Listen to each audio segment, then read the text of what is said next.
இனிய 10ஆம் வகுப்பு மாணவர்களே, நாம் இன்று காண இருக்கும் பகுதி சமூக அறிவியலில் குடிமையியல் பகுதியில் முக்கிய 2 மதிப்பெண்கள் வினாக்களை பார்க்க இருக்கிறோம். இது பரீட்சையில் முக்கியமான வினாக்களை நீங்கள் எடுத்துக்கொண்டால் உங்களுக்கு பயனுள்ளதாக இருக்கும். முதல் கேள்வி, இந்திய குடியரசுத் தலைவர் எவ்வாறு தேர்ந்தெடுக்கப்படுகிறார்? இந்திய குடியரசுத் தலைவர் ஒற்றை வாக்கு மூலம் விகிதிச்சார பிரதிநிதித்துவ அடிப்படையில் வாக்காளர் குழுமத்தால் தேர்ந்தெடுக்கப்படுகிறார். வாக்காளர் குழுமம் என்பது மாநிலங்களவை, மக்களவை அல்லது சட்டமன்ற உறுப்பினர்களையோ உள்ளடக்கியதாகும்.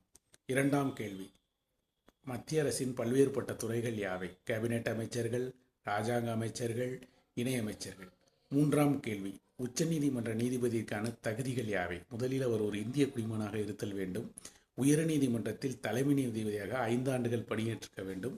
உயர்நீதிமன்றத்தில் 10 ஆண்டுகள் தலைமை வழக்குரைஞராக பணியாற்றிருக்க வேண்டும். நன்றி, வணக்கம். அடுத்த வகுப்பில் சந்திப்போம்.